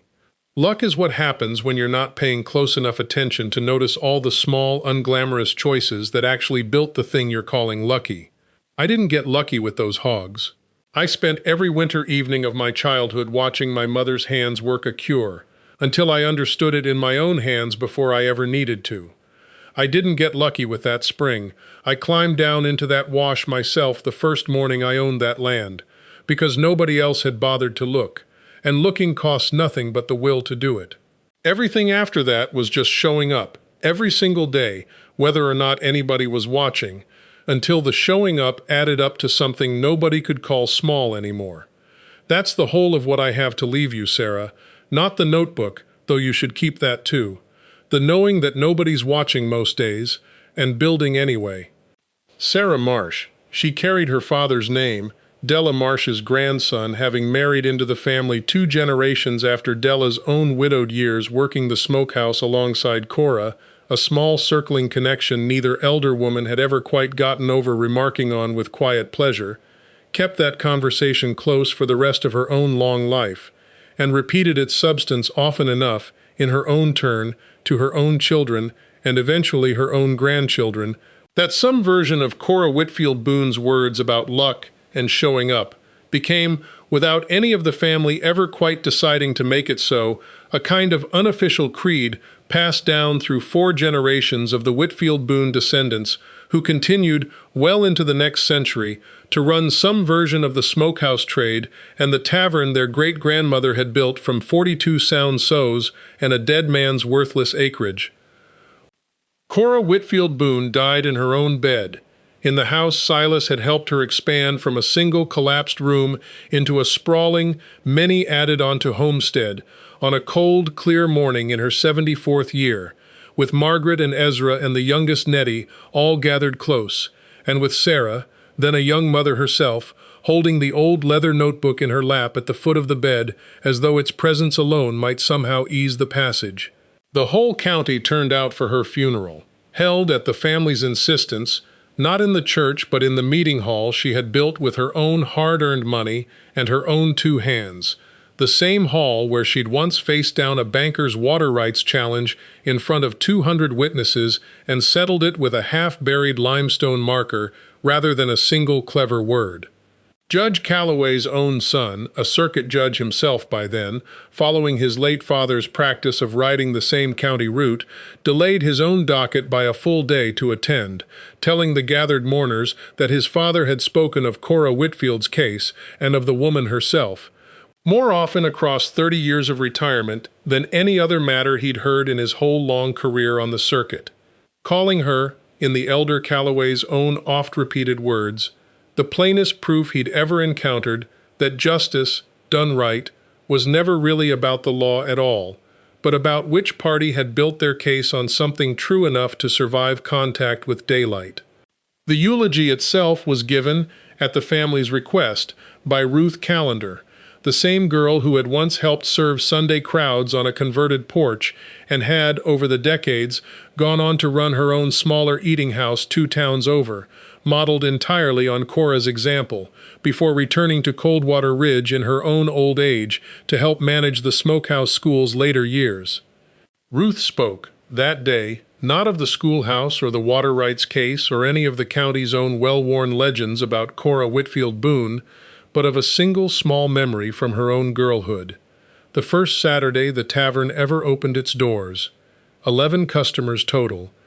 Most of the town still openly doubting the whole venture would last the season, and Cora, exhausted and flour-dusted at the end of that first uncertain evening, sitting down at her own kitchen table with a single cup of chicory coffee and saying, to no one in particular, in a voice Ruth had never forgotten across 60 years, "Well, that's a start." Ruth told the gathered mourners that she had thought of that phrase, that plain and utterly unremarkable declaration, more times across her own hard years than any grander piece of wisdom anyone had ever offered her, because it captured, better than any eulogy she could compose, the entire method by which Cora Whitfield had built a life nobody had believed she was capable of building, not through any single triumphant moment, but through the accumulated weight of 10,000 evenings spent quietly deciding that whatever the day's work had produced, however modest, was in fact a start, and therefore worth continuing tomorrow. They buried Cora Whitfield Boone in the small family plot on the rise above the wash, within sight of both the limestone marker that had once settled a water rights dispute and the spring itself, still running sweet and cold after 60 years of continuous use. Besides Silas, whose own headstone, plain granite with nothing but his name and dates carved into it exactly as he would have wanted, had stood in that spot for 18 years by then, weathering the same seasons the spring below had weathered since long before either of them was born. Margaret, standing at the graveside with her own grown children around her, remarked afterward that her mother had chosen that particular resting place herself, years before her death, specifically because it looked down over both the tavern's rooftop and the smokehouse school's windows, and the spring's clear channel all at once. The whole visible arc of everything Cora Whitfield had built from nothing, laid out below the rise in the plain morning light, exactly the way she would have wanted to keep watching over it, in whatever manner the dead are permitted to watch over the living. The tavern and the smokehouse school continued for generations after Cora's death, passed down through Margaret's line and then her children's, surviving droughts and depressions, and the slow modernization of a county that eventually saw automobiles replace the old stage road, and telephone lines replace the old system of messengers and letters, but never once, through all that change, losing the particular plainness of purpose Cora had built into its very foundations. A fair table, honestly kept, open to anyone willing to work for what they were served, run by whichever descendant currently held the responsibility with the same unhurried, clear-eyed competence that had first bought 47 worthless sows on a stranger's own judgment and nothing else. The leather notebook, its pages by the fourth generation nearly illegible beneath the accumulated handwriting of 4 different women across nearly a century, remained in the family's keeping long after every other physical trace of Cora Whitfield's original struggle had faded from living memory, kept not for its recipes alone, which had long since been copied into cleaner, sturdier books for daily kitchen use, but for the plain fact of what it represented, proof, worn soft by a century of hands, that the truest inheritance a person could leave behind was never the land itself or the money it eventually earned, but the patient, daily, unglamorous habit of building something true,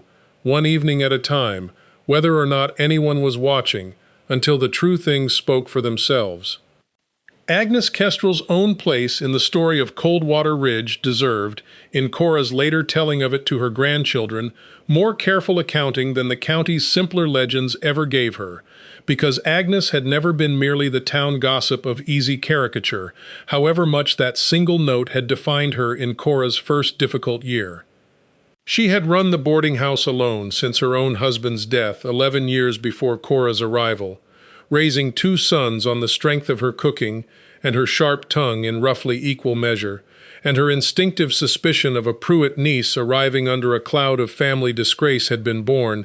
Cora came to understand only much later, less from any particular cruelty in Agnes's nature than from a hard-won and entirely reasonable wariness toward exactly the kind of scandal that had, in Agnes's own younger years, nearly ruined her own reputation. After a broken engagement she'd never fully lived down in a town with a memory as long as Coldwater Ridges. The 2 women's slow thaw toward each other, which neither would have called friendship in the early years, and both eventually did by the later ones, began not with any grand reconciliation, but with a small, practical exchange in the 4th year, when Agnes's youngest son fell seriously ill with the same fever that had once taken Ezra Whitfield, and Cora, hearing of it through Nettie, rode into town unasked with a crock of broth and a poultice from her mother's notebook, and sat up 2 full nights with Agnes at the boy's bedside, without once mentioning the years of unkind talk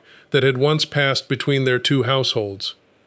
The boy recovered, and Agnes Kestrel never again spoke an unkind word about Cora Whitfield within anyone's hearing, though it took her the better part of another 2 years to move from simple silence on the matter to active, if characteristically brusque, advocacy. By the 6th year she had become, in her own gruff fashion, one of the tavern's most reliable regulars, arriving every Sunday without fail for the roasted shoulder and pronouncing it loudly enough for any doubters still lingering at the mercantile counter to hear about it second-hand. The finest meal in the county bar none, a public verdict that carried particular weight precisely because it came from a woman who had once led the town's skepticism rather than its praise. When Agnes herself died, in the 20th year of a slow illness she bore, with the same unsentimental stoicism she'd brought to every other trial of her life, it was Cora who sat with her in her final weeks,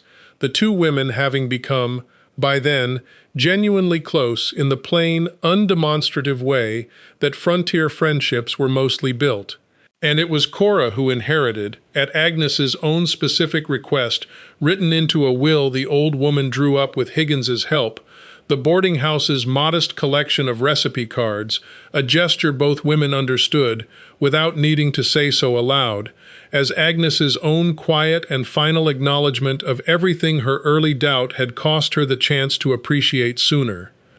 Hiram Callender's transformation from skeptic to fierce ally, sealed in the sulfur smoke of the Blackleg outbreak, deepened over the following decades into one of the steadiest friendships either Cora or Silas maintained outside their own household, and it was Hiram, more than any other rancher in the county, who became the tavern's most reliable supplier of fresh stock once his own herd recovered fully from the outbreak's losses. A business arrangement built entirely on the trust forged in that single terrible fortnight, rather than on any written contract either man ever felt the need to draw up. His daughter Ruth, having grown from a quiet, watchful girl serving Sunday crowds into the confident proprietor of her own establishment 2 towns over, credited her father's late-blooming faith in Cora Whitfield and her own years working alongside her as the single formative influence of her entire working life, and named her own daughter, in the family's 3rd generation, simply Cora, a small honor that moved the elder woman, on hearing of it by letter, more deeply than almost any public recognition the county ever gave her. Not every secondary figure in the story found so warm a resolution, and Dalton Reeves, the young lawyer who had first pressed Thomas Ledger's flimsy inheritance challenge, went on to a career of increasingly dubious legal maneuvering across 3 counties over the following decade, eventually disbarred, by the 18th year, for a pattern of exactly the kind of thin, opportunistic claims he had first tried out, unsuccessfully, against Cora Whitfield, a fact Cora learned second-hand through Higgins and received without any particular satisfaction, understanding by then that a man's character generally revealed itself over a long enough stretch of time, regardless of whether any particular victim of his early ambitions lived to see the reckoning. Higgins himself remained the family's trusted lawyer for the whole of his working life, growing from the cautious, faintly condescending correspondent of Cora's first difficult year into one of Silas and Cora's closest advisers,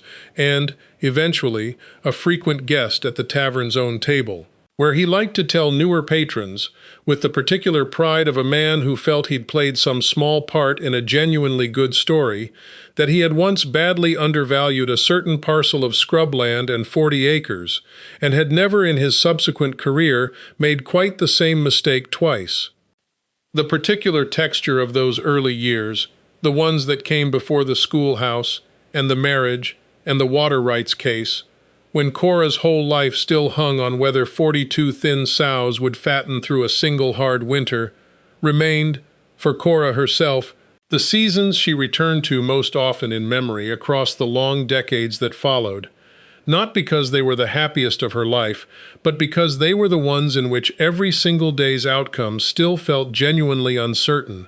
in a way that no amount of later prosperity ever quite replicated.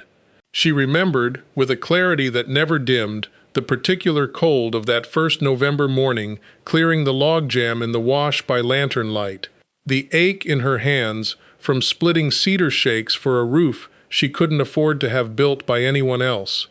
the taste of salt pork and cornmeal mush eaten alone at a bare table for 3 straight weeks while she waited to see whether her mother's brine ratios, tested for the first time entirely on her own judgment rather than under any elder's supervision, would actually hold through a Texas summer the way they'd held through a Missouri one 2 decades before. She remembered, too, the particular quality of Silas Boone's silence, that first evening he worked beside her in the flooded channel without a single word passing between them, and the way that silence had told her more about the man's essential decency than any speech could have, long before either of them was ready to admit what that decency might eventually mean for both their lives.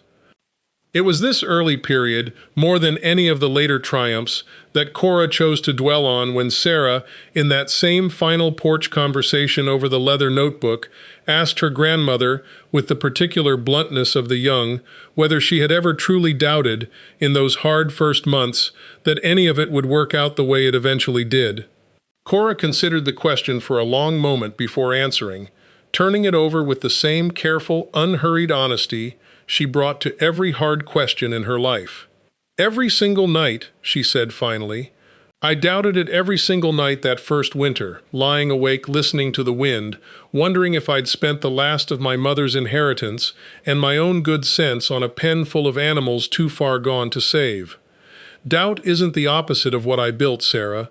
Doubt was the weather I built it in. Anybody who tells you they built something worth having, without ever once lying awake certain it was all going to fail, is either lying to you or hasn't built anything difficult enough yet to know better. The only thing that mattered was that I got up every one of those mornings anyway, whatever I'd decided about the odds the night before, and did the next true thing in front of me. That's the whole trick, if there is one. Not the absence of doubt, just refusing to let the doubt be the thing that decides what you do the next morning." The smokehouse school itself, in its middle decades, became the vehicle through which Cora's particular philosophy of patient, unglamorous building spread furthest beyond her own household, and it was here, more than in the tavern's growing fame or even the water rights victory, that she felt the truest measure of what she had accomplished take shape. By the 15th year, women from 4 counties over were making the journey to Coldwater Ridge specifically for the Monday morning sessions, and Cora, together with Della Marsh and later Ruth Callender, had refined the original loose arrangement into something closer to a genuine curriculum, a full season's course covering not merely the brine ratios and smoking times her mother had first recorded, but the broader practical arithmetic of running a small, self-sufficient household enterprise. How to read a hog's frame at auction the way Cora herself had learned to do. How to manage credit with a mercantile without falling into the kind of dependency that left a family vulnerable to exactly the sort of pressure Aldridge had once tried to exert on her.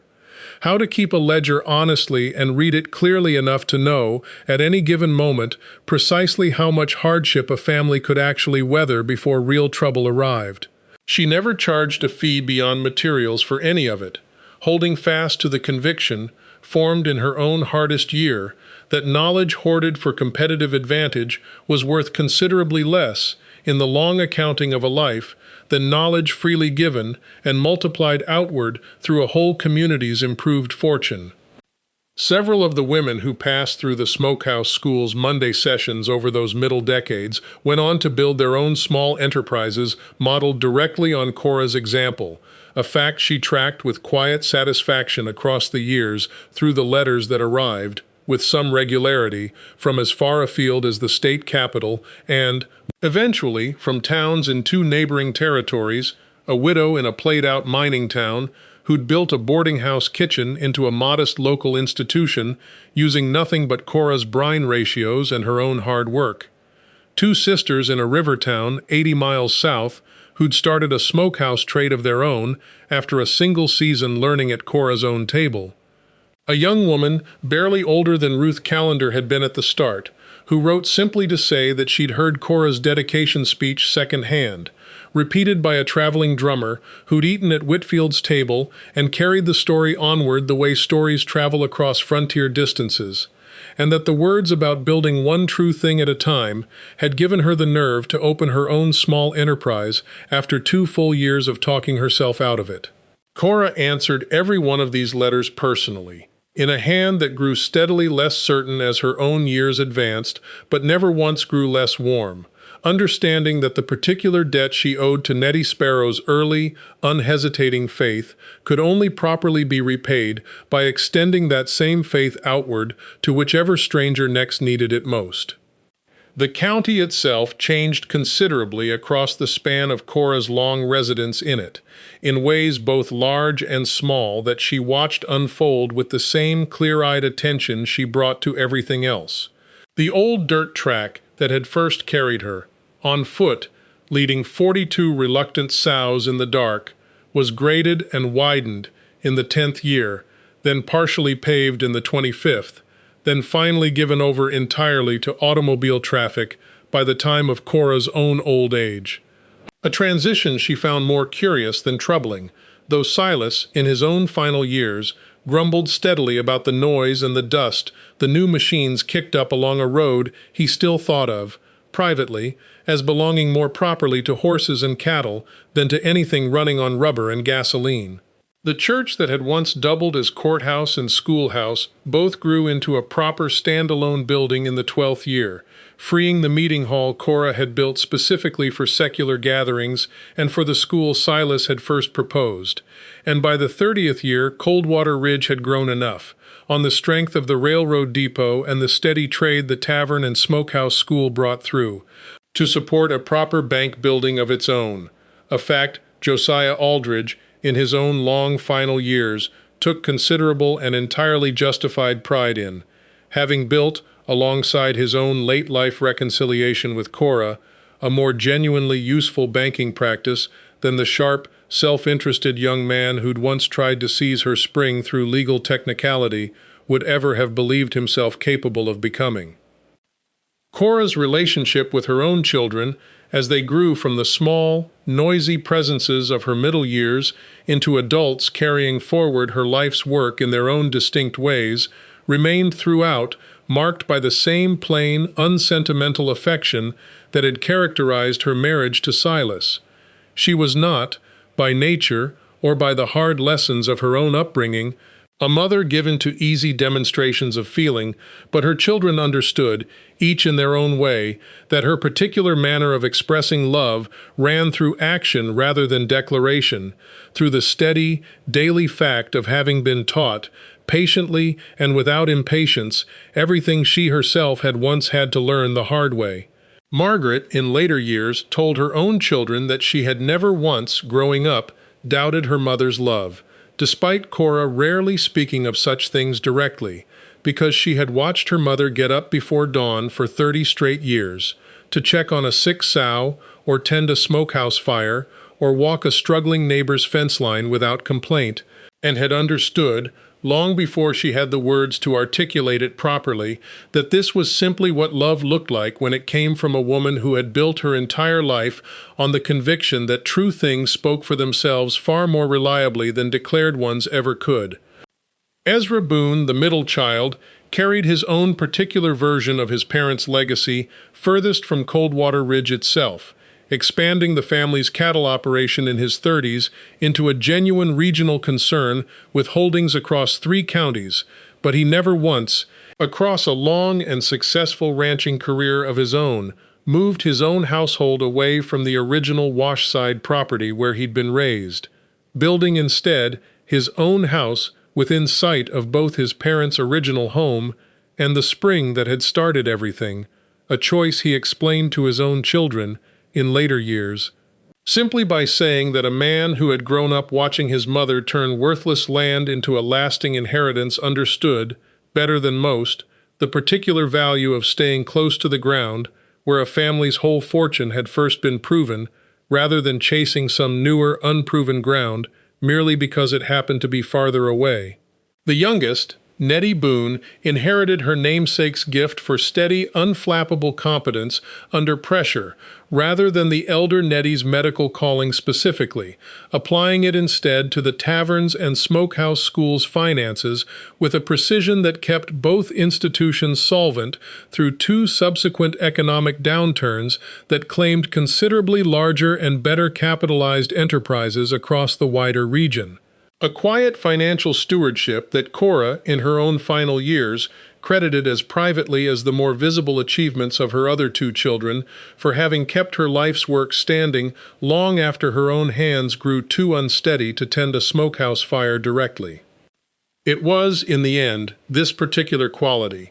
the steadiness of the thing across generations, its capacity to outlast not merely its founder's own working years, but the working years of her children, and, eventually, her grandchildren as well, that Cora herself came to regard, in her own final and most reflective years, as the truest measure of everything she had built, considerably truer than the water rights victory or the newspaper notices or even the schoolhouse dedication that had once felt, in the moment, like the crowning achievement of her whole difficult journey. A tavern that fed one generation was a fine and useful thing. A tavern that could feed 4 generations, teaching each new generation of women the same patient craft her own mother had once taught her in a Missouri kitchen neither Cora nor her own children would ever see, was something considerably closer to what she had actually set out, however dimly she understood it at the time, to build on that first cold September morning, kneeling at a spring nobody else in the county had thought to climb down and taste for themselves. There was, too, a final and more private accounting that Cora kept across all those years, one she shared with almost no one outside her own immediate household, and even there only rarely, the particular satisfaction of having proven her uncle Elias Pruitt wrong, not through any confrontation or vindication delivered to his face,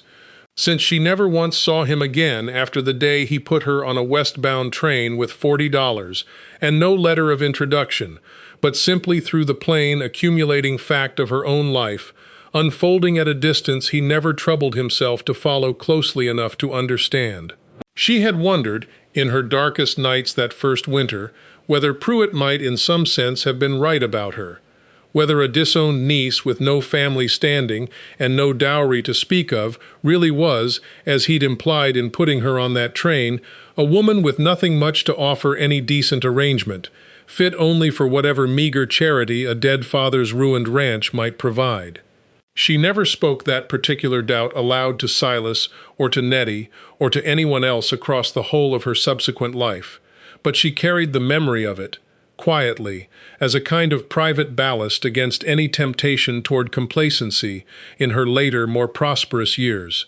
A reminder of exactly how thin the margin had once been between the woman who built Whitfield's table and the woman who might, with a slightly less sound herd or a slightly less generous winter, have simply failed and faded from the county's memory as one more disappointed drifter who hadn't lasted a season. It was this private awareness of how narrow her own margin for failure had once been that shaped, more than any other single quality, the particular generosity Cora extended throughout her life to anyone else in the county who arrived, as she once had,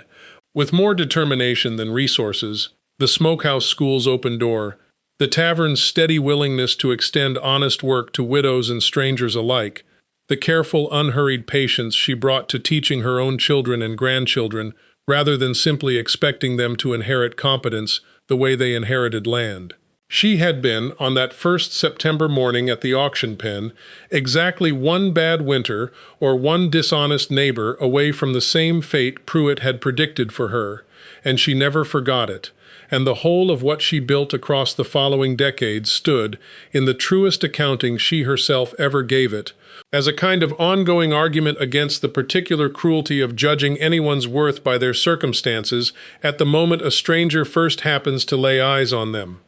An argument made not through speeches, which she gave rarely and reluctantly, but through the daily, accumulating, unglamorous evidence of a life built one true thing at a time, exactly as she had told her granddaughter Sarah on that same porch step where the whole long story had first quietened into something resembling peace. The 47 sows themselves, or rather the countless generations of their descendants, remained on Whitfield Boone land for the whole of the family's continuous residence there, the breeding stock managed across the decades with the same careful eye Cora had first brought to that muddy auction pen, and it became, in time, something of a family tradition to keep at least one direct-line descendant of the original herd on hand at all times,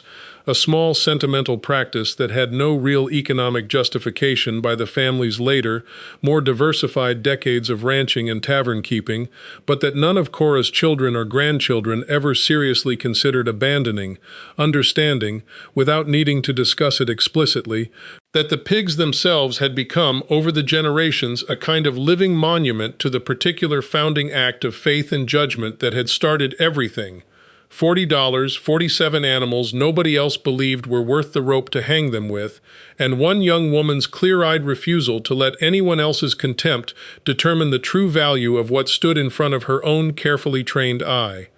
Judge Amos Calloway, in his own retirement years, sometimes remarked to visitors passing through the county seat that of the many hundreds of disputes he had heard across 3 decades riding circuit through that stretch of Texas, only a small handful had ever resolved themselves in a manner he considered genuinely satisfying rather than merely correct, according to the letter of the law, and that the matter of Whitfield's Spring, settled by a half-buried limestone marker, rather than any lawyer's clever argument, remained, until his own death, the example he reached for most readily whenever a younger judge asked him what it looked like when a case turned out exactly as it should. He kept among his own private papers a copy of the original 1854 survey notes Higgins had located, not because the law required him to retain such a document personally, but because he had found, in the plain weathered fact of that boundary marker, a kind of professional satisfaction he rarely encountered in his more ordinary docket of debt collections and property lines disputed by men who had simply grown greedy with age, and he liked, in his own final years, to tell the story of Cora Whitfield's water rights case as an illustration of his own deepest professional conviction, that the law, rightly practiced, existed to protect true things from clever arguments, and not the other way around. In her very last conversation with Margaret, only a few days before she died, Cora asked, almost as an afterthought, whether the trestle boards from that first Saturday's porch service still stood anywhere on the property, and Margaret told her yes, moved years before into the smokehouse's back storage room, warped and gray but never discarded, because no one in the family had ever quite been able to bring themselves to burn the very boards that had once held 11 customers' worth of plates on a night when nobody in the county believed the venture would survive its first season. Cora smiled at that, Margaret remembered afterward, a small, satisfied smile that carried none of the fear or doubt of that long-ago first winter, only the quiet contentment of a woman who had lived to see every uncertain thing she had once built, with trembling, blistered hands settle, finally and completely, into something as permanent and unremarkable as the land itself.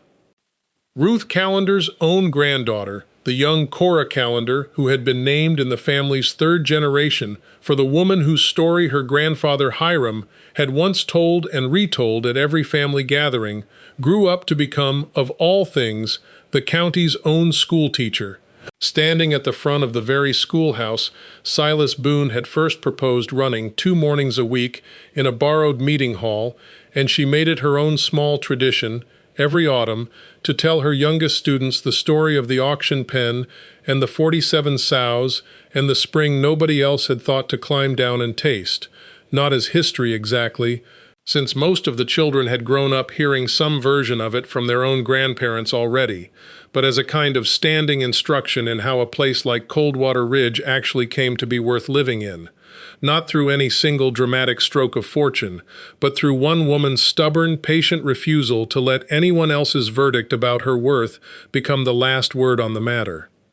The spring still runs to this day cold and clear. Out of the same limestone shelf a young woman once knelt beside on a September morning in 1877, and understood, before anyone else in the county thought to look, that she had inherited something considerably more valuable than 40 acres of scrub and a dead man's disappointing legacy. It runs past the same weathered boundary marker that once settled a banker's greedy challenge in front of 200 witnesses, down through the same stone channel Cora built with her own blistered hands across 3 frozen nights her first autumn in Texas, feeding a trough where descendants of the very sows she once bought for $40 still drink on cold mornings. Within sight of a tavern that has fed the county continuously for more than a century, and a schoolhouse that has taught its children just as long, and a small family plot on the rise above it all where a woman who was never supposed to amount to anything at all lies buried beside the flint-faced widower who learned, one flooded night beside a spring channel, to see exactly what she was worth.